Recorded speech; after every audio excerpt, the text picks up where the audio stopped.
let's talk about the lift that Chad Culbreth gave you off the bench tonight. He was outstanding. Came in and hit a three right off the bat. He's one of our high energy guys. Has great toughness, and I was happy to see him get some confidence and get going early.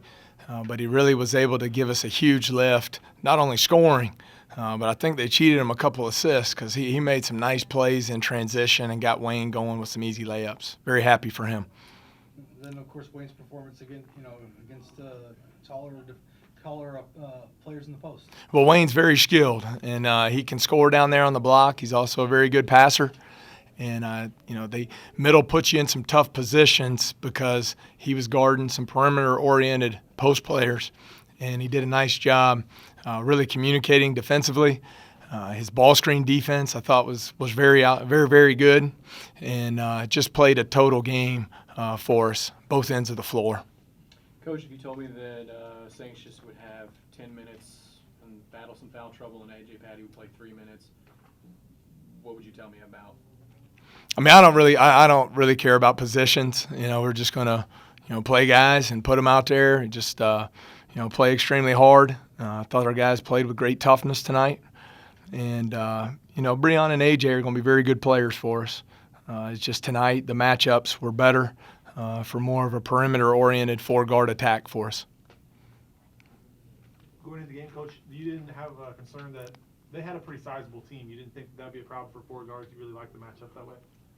Well, it was a concern, definitely an emphasis all week. And, we played against Middle Tennessee State, either in a scrimmage or a game every year I've been here.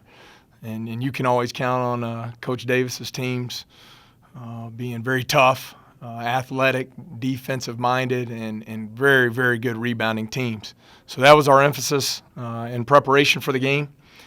I think my favorite stat that I see is we gave up 0 offensive rebounds in the second half.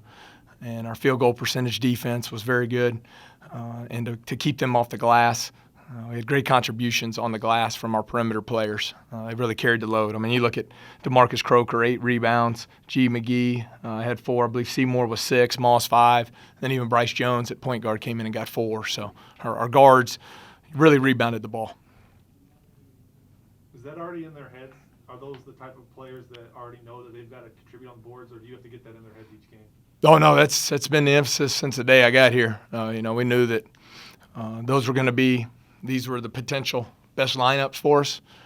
And, you got good size on the perimeter too now. Good size, good athleticism.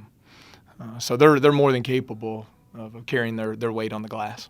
Can you talk a little bit about Bryce Jones? He leads the entire team, both teams, with 3 blocks.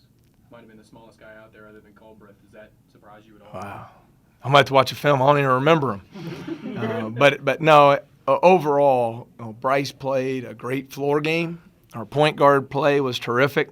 19 points, only 2 turnovers between Chad and Bryce, probably 10 assists. I thought they did a nice job defensively. Also, were good helpers at the defensive end of the floor.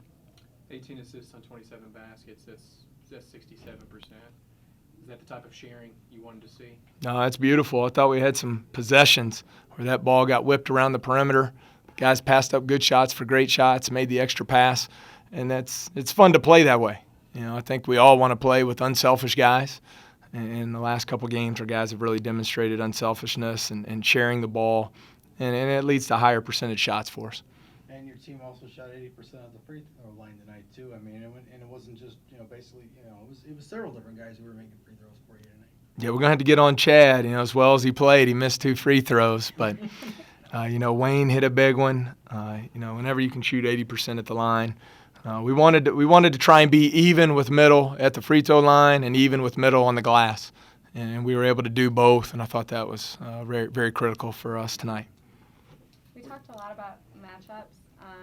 A lot of it was just out hustling them. How do you feel about the team's effort when it came to that tonight? Oh, I don't know that we out hustle. I mean, they're a hard playing team. It's really a staple of Middle Tennessee basketball.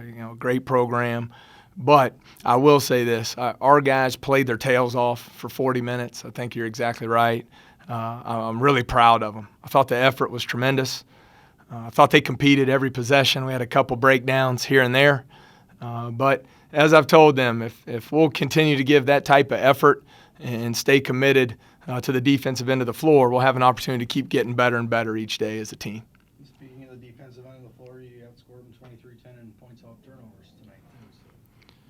So Yeah, because we did turn it over some. Their 1-3-1 can give you some problems, especially early in the year. They've got such length and athleticism, and they really push up on your small guards and can make it difficult on you. But I think our guards started to make some nice plays out of the 1-3-1. It led to some drives on the baseline. Whenever we got the ball to the baseline, we had some success against the 1-3-1. And, at the end of the day, we knew the paint was going to be huge tonight, and we were able to outscore them by 8 in the paint, and I thought that was very important for us. Were you ever nervous with the foul trouble, especially early on? You had 4 guys with 2 fouls at halftime. Well, I think that's just going to be part of it, and our guys did a nice job. We played guys with 2 fouls in the first half. It's a big risk to do so, but we're going to continue to do that. Just got to play smart. We also got in foul trouble late. Moss had 4 fouls about the 7-minute mark. We went back and forth whether or not to take him out, but he's a senior. Just wanted to roll with him. Very high IQ player, and he was able to stay on the floor the last 7 minutes with 4 fouls. Moss looks like, this was expected entering the season that he was going to assume a bigger role offensively, but he's taking shots that can lower your percentage, but have to be taken by somebody. Big shots, big moments.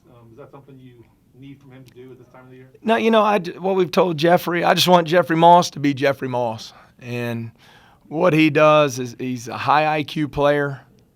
He's career 3-to-1 assist to turnover. He doesn't make many mistakes. And he's such a weapon behind the three-point arc. Tonight goes 3 for 6, which is great to see. 2 for 10 from inside the arc, which is unlike him.